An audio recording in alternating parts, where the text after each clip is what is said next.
I didn't quit my job because I was lazy. I quit because someone had to catch our son when he spiked a fever at 2 p.m. Someone had to sit through speech therapy appointments, answer the school's calls, cook the meals, pay the bills, and smile through family dinners like everything was effortless.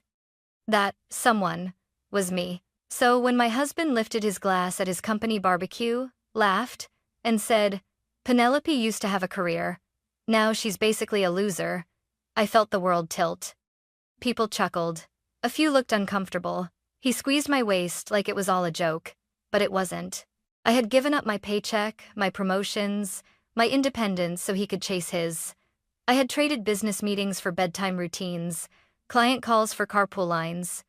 And in one careless sentence, he reduced all of it to nothing. He thought I would smile and let it go. He had no idea that was the moment I stopped being silent. Before I became Ethan's wife who stays home, I was Penelope Carter operations coordinator at a logistics firm in Columbus. I had a color-coded calendar, a corner desk by the window, and a manager who once told me, "If I had 3 more of you, this place would run itself." I loved that job. I loved solving problems before they exploded. I loved walking into meetings prepared. I loved earning my own money. Ethan loved it too at first. "You're incredible," he used to say when we were dating. "I don't know how you juggle everything." Back then, we were partners. We split rent, we split chores. We dreamed about buying a house with a yard big enough for future kids. Then we had Noah. Then Lily came 18 months later. And somewhere between the pediatrician appointments and the daycare waiting lists, the balance shifted. It started subtly. "Pen, can you leave early and grab Noah? I have a client dinner." "Babe, can you handle the insurance call? You're better at paperwork." "My mom needs a ride Thursday. You're flexible, right?" Flexible. That word became my new title.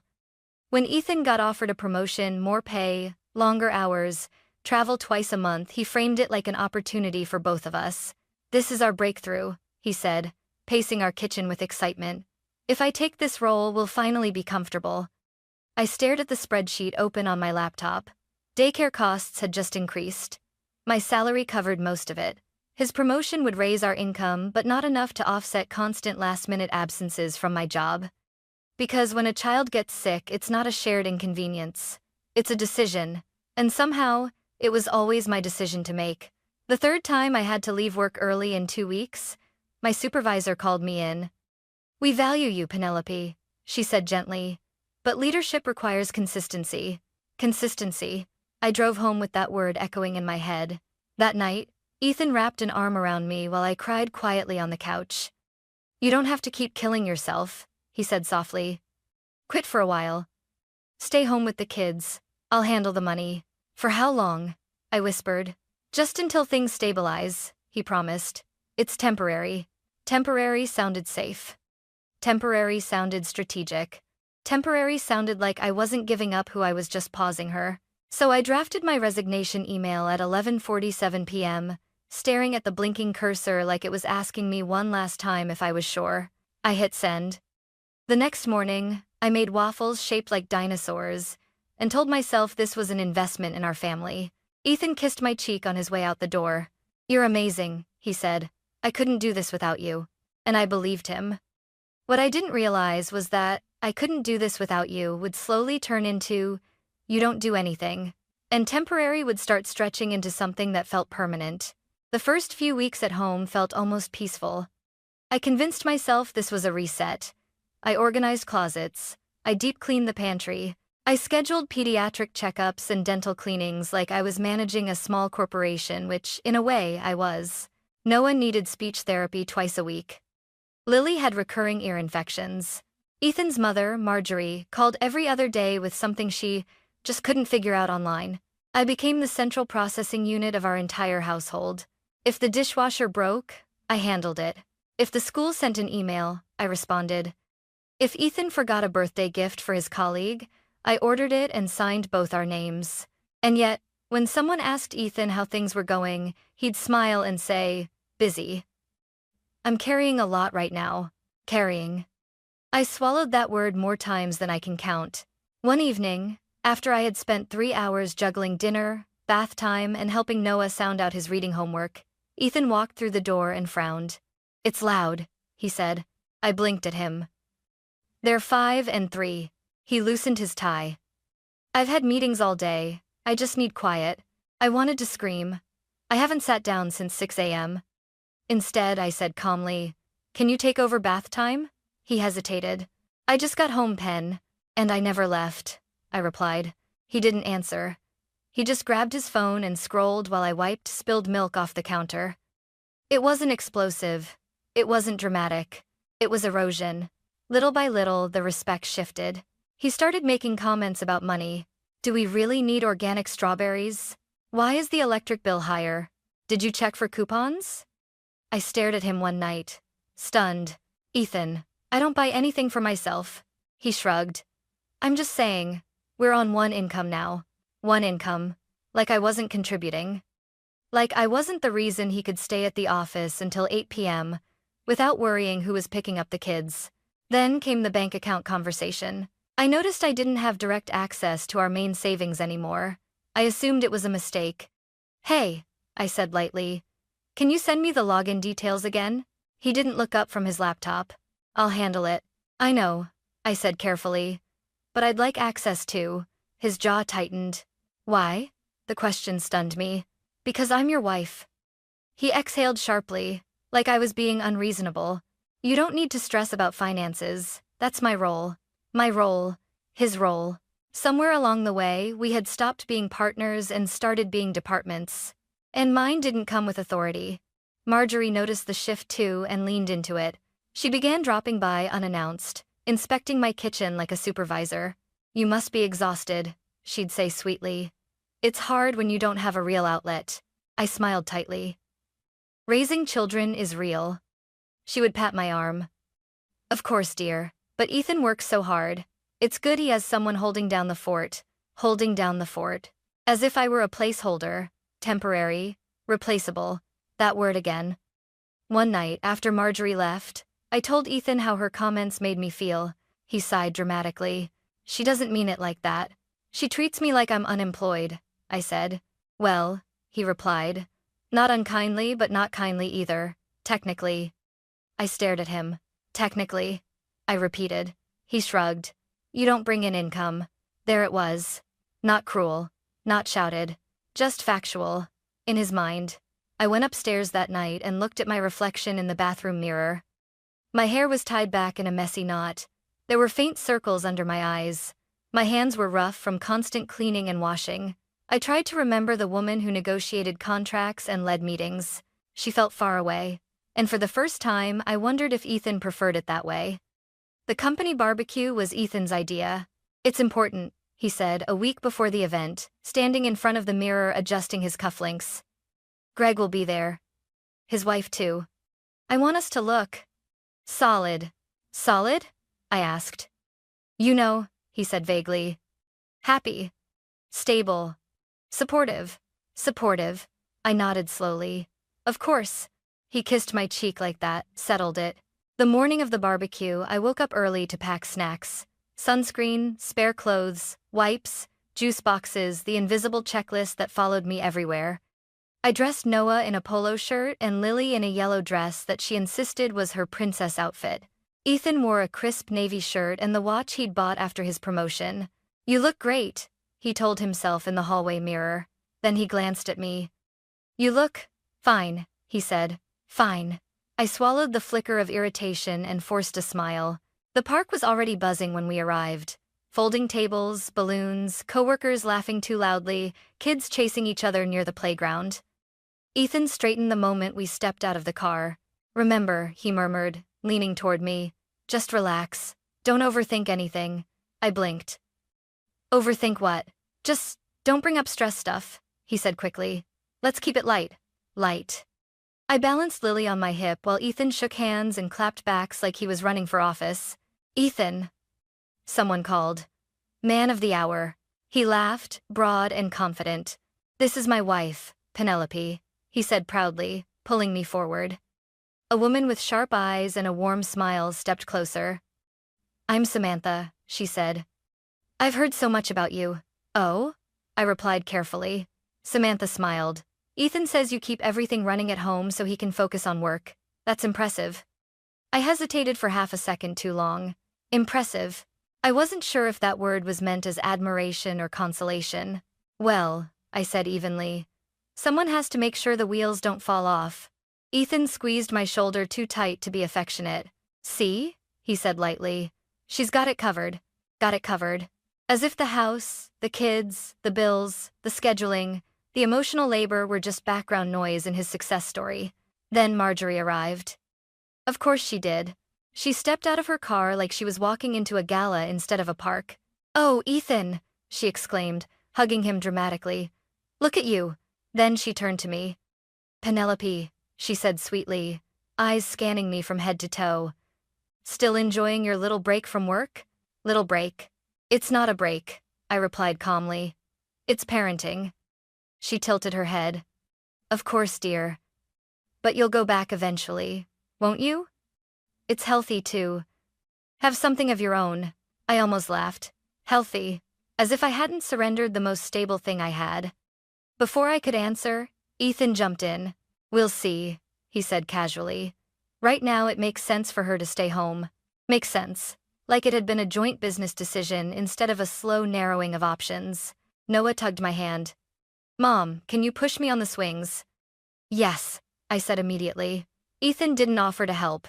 As I pushed Noah higher and higher, listening to his delighted squeals, I watched Ethan across the field laughing with Greg, animated, confident. He looked free. And I realized something that unsettled me deeply. He liked this version of me. The one who stayed in the background. The one who made sure his life worked. The one who didn't compete. Later, as we gathered near the picnic tables, Ethan handed me a drink. "Smile," he whispered under his breath. "I am smiling," I replied. "Bigger," he said. I stared at him. "For what?" I asked. "For them," he said, nodding toward his coworkers. "For them, not for us." Not because he was proud, but because I was part of the display, and somewhere inside my chest, something tightened. Because I had the distinct creeping feeling that this afternoon wasn't about celebration. It was about positioning. And I was about to find out exactly where Ethan believed I belonged. By noon, the sun was high and the laughter louder. Ethan's boss, Greg, had arrived. The energy shifted immediately. Conversations straightened. Postures improved. Even Ethan's voice deepened slightly, like he was stepping into a version of himself designed for approval.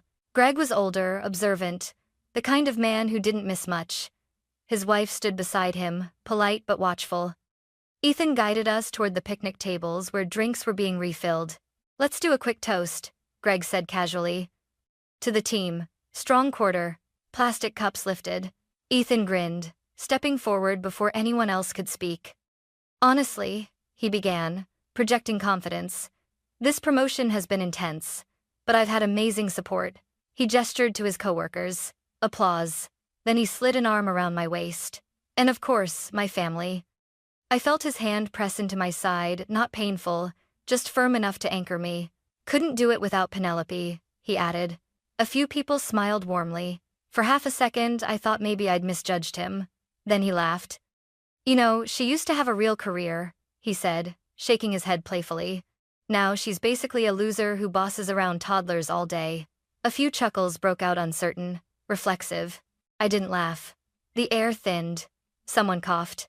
Greg's smile froze in place, like he wasn't sure whether he'd heard correctly. Ethan squeezed me again. "Relax," he said lightly, still grinning. "She knows I'm kidding." All eyes turned to me. My ears rang. My heart pounded so hard I could feel it in my throat. Noah looked up at me, confused. "Mom?" Marjorie laughed too loud. "Oh, Ethan," she chimed in. "You're terrible, terrible." As if that excused it. As if humiliation was a personality quirk. Ethan looked at me expectantly. "Right, Pen?" he prompted. He wanted the performance. He wanted the smiling wife who absorbed the joke so he could appear charming. And in that suspended second, I understood something with painful clarity. If I laughed, this would become our story. If I smiled, this would become my identity. So I set my cup down. Slowly. Carefully. "I actually had to quit my job," I said evenly. The laughter died. Ethan's smile faltered. "Penelope," he warned softly. I didn't raise my voice. I quit because our daycare costs were unsustainable, I continued calmly.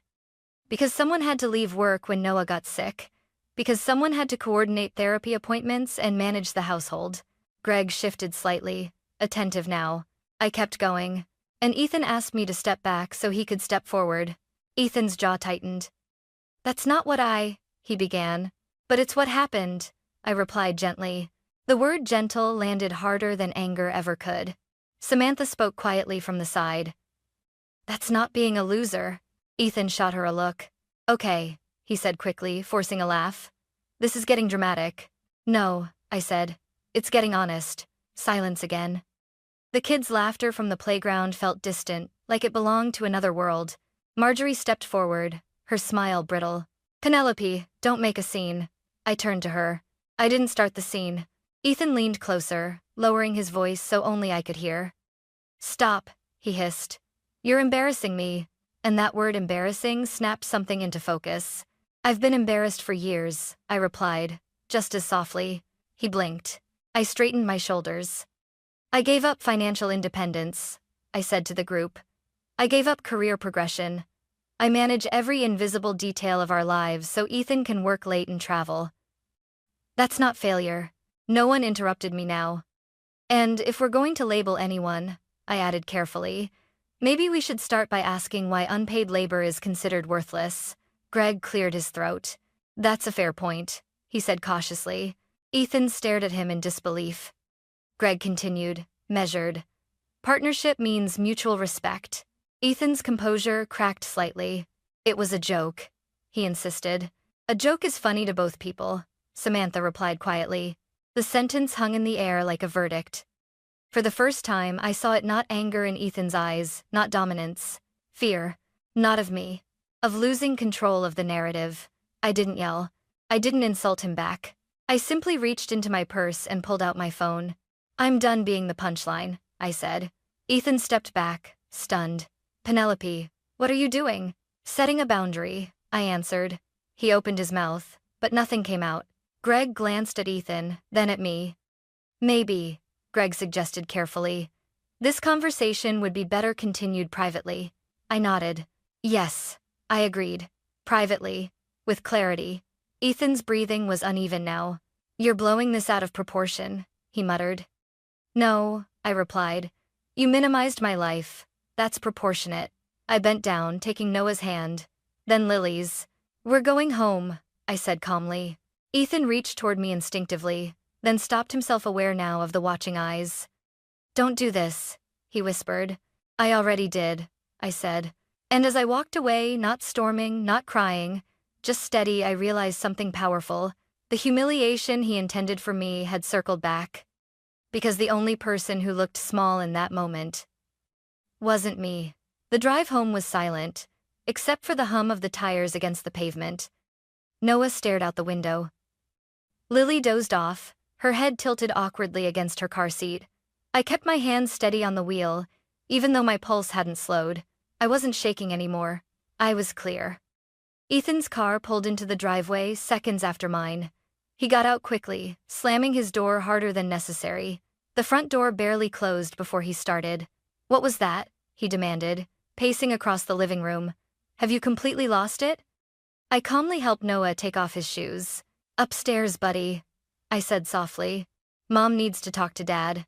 Noah hesitated. Are you mad? I knelt to his level. No, I'm strong. He nodded slowly and took Lily's hand. When their bedroom door shut, Ethan turned back to me, furious. You humiliated me in front of my boss, he snapped. Do you understand what that could do to my career? I looked at him carefully. You humiliated me first. It was a joke. It wasn't funny. He dragged a hand through his hair. You're overreacting. Everyone jokes like that. About their spouse being a loser? I asked evenly. He exhaled sharply. You know I didn't mean it. Then why did you say it? That question stopped him. For a split second, his face showed something unguarded. Then it hardened again. You're twisting this, he said. I've been under pressure. I needed the room to relax. At my expense? I asked. He didn't answer directly. You don't understand what it's like to carry everything financially, he muttered. I felt something shift inside me, not anger, but clarity. I do understand, I said quietly. Because I carried everything else. He scoffed. Staying home isn't the same. No, I agreed. It's unpaid. He stared at me like I'd slapped him. I provide, he said coldly. And I enable that, I replied.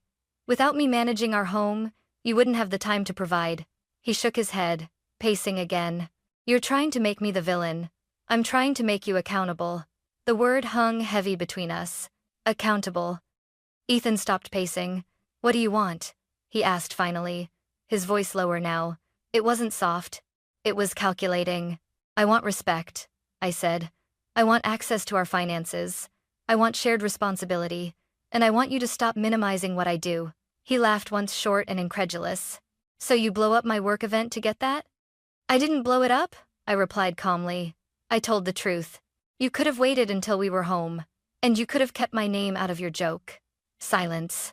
His phone buzzed. He glanced at the screen and his face tightened. Greg. He didn't answer. Instead, he looked at me differently now. Not dismissive, not mocking. Wary. You've put me in a bad position, he said. No, I corrected gently. I stepped out of one. That unsettled him more than anything, because he was used to me absorbing tension. Used to me smoothing edges. Used to me apologizing first. He sat down heavily on the couch. So what now? He asked. I took a breath. Now, we talk like adults, I said. Not like one of us is disposable. His jaw clenched again. You're threatening divorce? I'm protecting myself, I answered. The distinction mattered. He studied me. You wouldn't, he said quietly. You gave up your job. You're dependent on me. There it was. Not shouted. Not cruelly phrased. But clear. Dependent. I felt the sting not because it was true but because he believed it gave him leverage. I straightened. I gave up income, I said. Not intelligence, not capability. He looked away first. The power dynamic had shifted just slightly, but enough for him to feel it.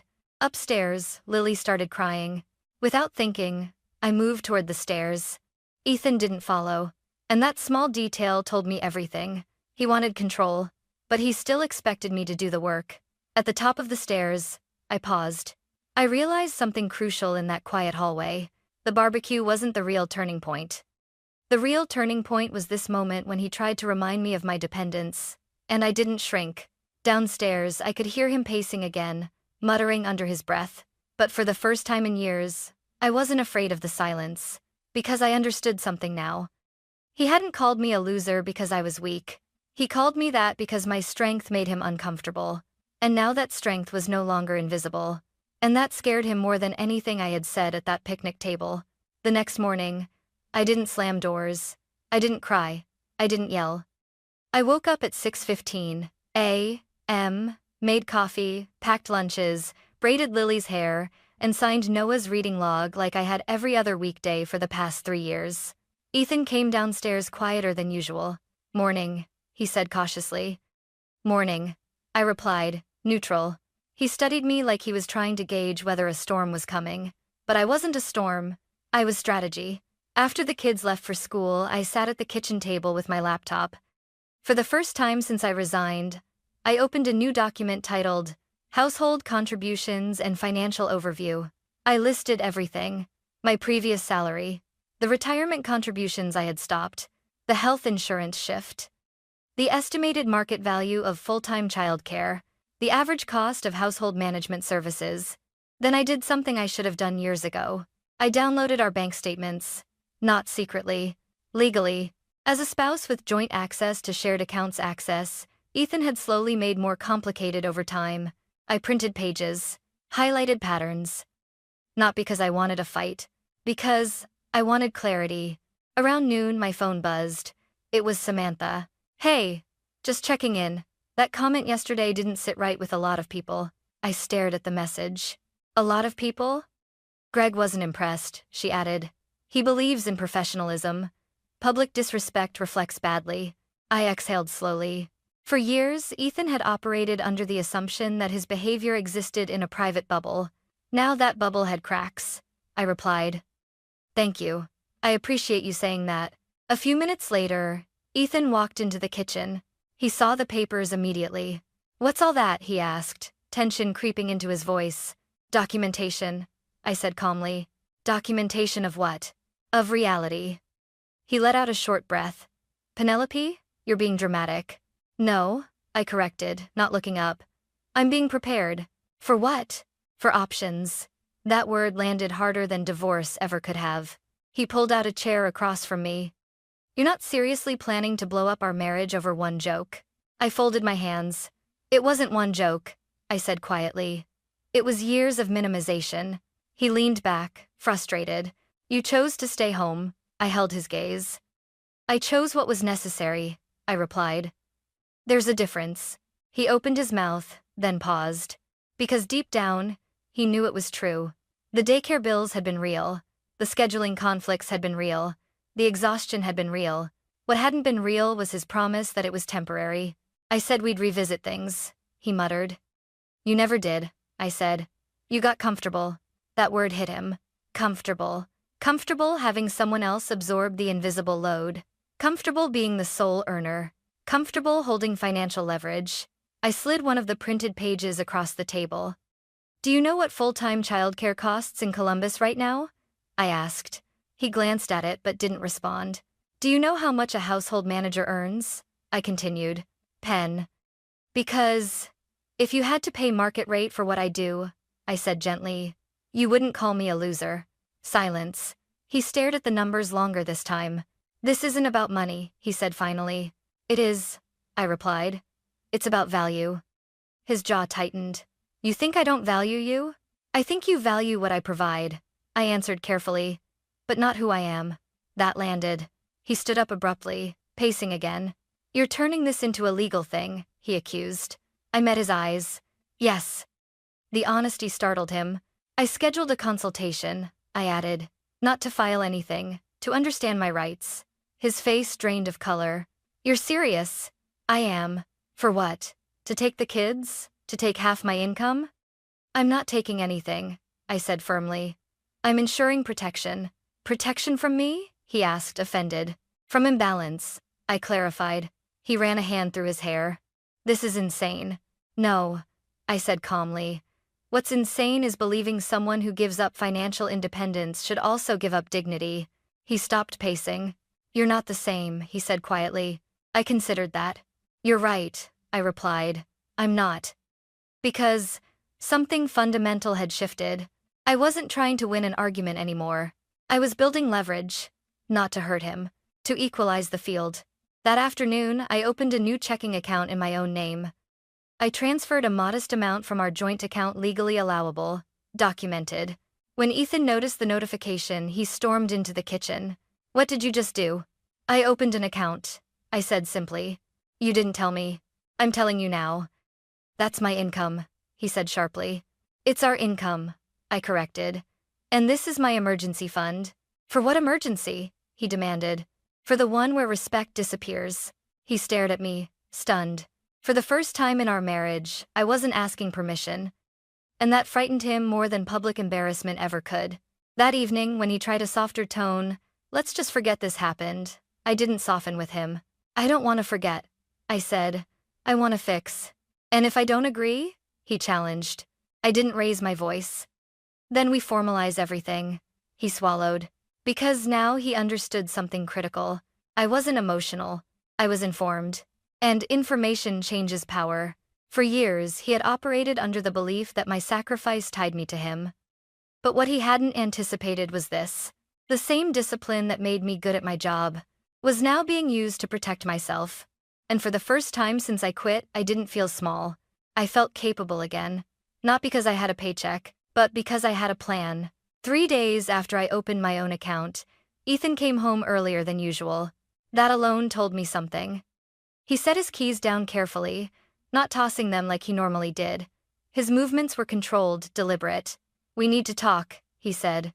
I was at the dining table, updating my resume. I agree, I replied without looking up. He noticed the screen immediately. You're applying for jobs? Yes. He laughed once, but there was no humor in it. Penelope, be realistic. Who's going to hire someone who's been out of the workforce for years? The words were subtle, but the intention wasn't. It was doubt. Measured, strategic. I closed the laptop slowly. Plenty of companies hire experienced professionals returning to work, I said calmly, especially ones with documented leadership history. His jaw tightened. You're doing this to punish me. No, I answered. I'm doing this to stabilize myself. He stepped closer. Do you know what this looks like? He asked. You humiliating me at work, opening secret accounts, talking to lawyers.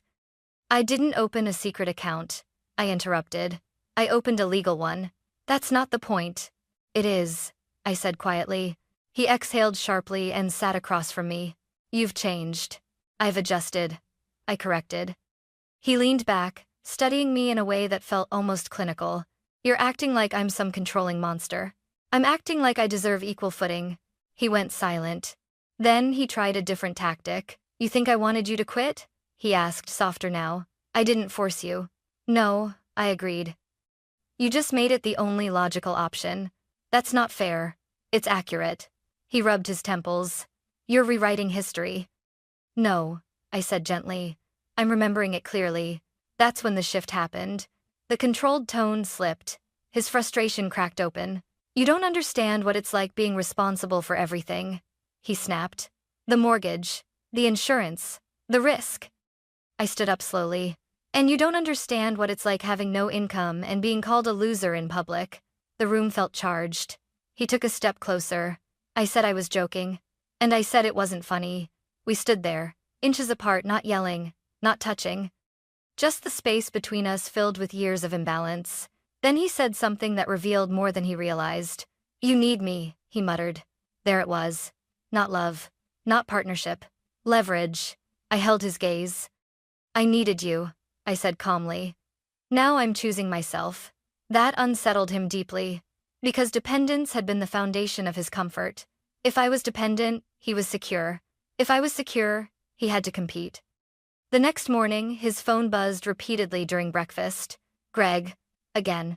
Ethan stepped outside to answer. I watched through the window.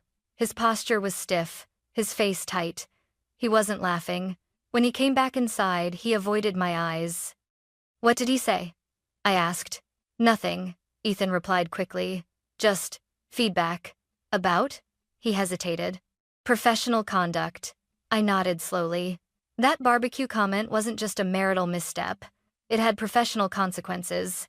For the first time, his behavior had followed him beyond our walls, and he didn't like that. Later that afternoon, Samantha sent me another message. HR is updating company policies about public events. Just so you know, it wasn't ignored.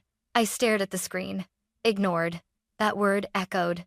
For years, my concerns had been ignored. Now, suddenly, someone was paying attention. Ethan sensed the shift too. That evening, he tried charm. He brought home flowers. I don't want us fighting, he said gently. Let's just reset. Reset to what? I asked. To normal. Normal. Normal was me shrinking. Normal was him joking at my expense. Normal was financial opacity. No, I said quietly. We don't go back. We move forward. He looked exhausted. You're threatening everything. I'm redefining it. There was a long pause. Then he asked, carefully. If you go back to work, what happens to the kids? We split responsibilities, I replied. He almost laughed. You think I can just leave meetings to pick them up? I met his eyes. I did. That hit harder than anger ever could. He didn't have a counter-argument that didn't expose the double standard. The next week, I attended my legal consultation. Not to file. To understand. Property division. Parental rights. Financial transparency. Safeguards. Knowledge felt like oxygen. When I told Ethan afterward calmly, factually, he sat down slowly. You're serious, he said again. I've been serious for years, I answered. You just didn't notice. That night, after the kids went to bed, he spoke in a way he hadn't before. Not defensive. Not arrogant. Scared. I don't want to lose my family, he admitted. I studied him carefully. Then stop trying to win against me, I said. And start standing with me. He looked at the floor. Because that required something he hadn't practiced in a long time. Humility. And as I stood there, steady and calm, I realized something powerful. He had thought the barbecue was a moment of dominance. Instead, it was exposure. And once the mask slips, it's very hard to put it back on. Change didn't happen overnight. There wasn't a dramatic apology scene. No grand gesture with tears and violins in the background. There were meetings. There were hard conversations. There were long silences that forced both of us to sit with uncomfortable truths. And for the first time in years, Ethan had to listen. Not interrupt. Not minimize. Not reframe. Just listen. We started with logistics. Shared access to all accounts restored. Full transparency on income, savings, and spending documented. A written plan dividing school pickups, medical appointments, and household management printed and posted on the fridge. It felt clinical at first. Like we were negotiating a business merger instead of maintaining a marriage. But maybe that was the point. For too long, our marriage had operated like a company with unequal shareholders. Now, I insisted on equity. 2 weeks later, I got a call. An operations consulting firm, mid-sized, flexible schedule, hybrid model wanted to interview me. When I hung up, I didn't scream. I didn't cry. I just stood there in my kitchen, hands steady, heart pounding with quiet validation. Ethan came home later that evening. I have an interview next Tuesday, I told him calmly. He blinked. Oh, not excitement. Not immediate support. Just recalculation. We'll need to figure out childcare, he said. Yes, I replied evenly. We will. We.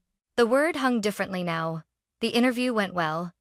When they offered me a part-time consulting contract with growth potential, I felt something return to me, not just income. Identity. The first morning I logged into my new company portal, I sat straighter. I wasn't reclaiming who I used to be. I was integrating her with who I had become. A mother, a manager, a strategist, and, stronger than before. Ethan struggled at first. The first time he had to leave work early because Lily's school called, he sounded irritated on the phone. I'm in the middle of something, he whispered harshly. So was I replied calmly. He picked her up. The world did not end. Slowly, awkwardly, he began adjusting. Not because he was suddenly enlightened, because the alternative now had consequences. And I was no longer bluffing. Months passed. Couples counseling became less tense. Conversations became more honest. Not perfect, but real. One evening, we attended another family gathering at Marjorie's house. The tension in that room was almost theatrical. Marjorie hugged Ethan tightly, then turned to me with her familiar, polished smile. So, Penelope, she said lightly, I hear you're working again. Must be nice to have something productive to do. The old me would have swallowed that. The new me did not. I've always been productive, I said calmly. Now I'm compensated for part of it. Silence. Frank cleared his throat from the recliner. She kept this family running, he said quietly. We all know that. Marjorie looked stunned. Ethan didn't laugh. He didn't correct me. He didn't make a joke. He just stood there. And that silence was louder than any toast he'd ever given. Later that night, after the kids were asleep, Ethan sat beside me on the couch. I didn't realize how much you were carrying, he admitted. I looked at him carefully. I told you, I said. I didn't hear you, he corrected. That was the first real apology. Not for the joke. For the blindness. We're not magically perfect now. We still disagree. We still have moments where old patterns try to creep back in. But there's one thing that no longer exists in this house. The idea that my value depends on a paycheck. Because here's what I learned and what I want every woman watching this story to understand. You can give up income. You can pause a career. You can shift roles for your family. But the moment someone uses that sacrifice to shrink you, to control you, or to define you as less, that's not partnership. That's imbalance. And imbalance is not love. I didn't win because Ethan lost. I won because I stopped losing myself. Calling me a loser was supposed to humiliate me. Instead, it revealed something powerful. My silence had been protecting his ego. My voice protected me. And once I found it, I never gave it back.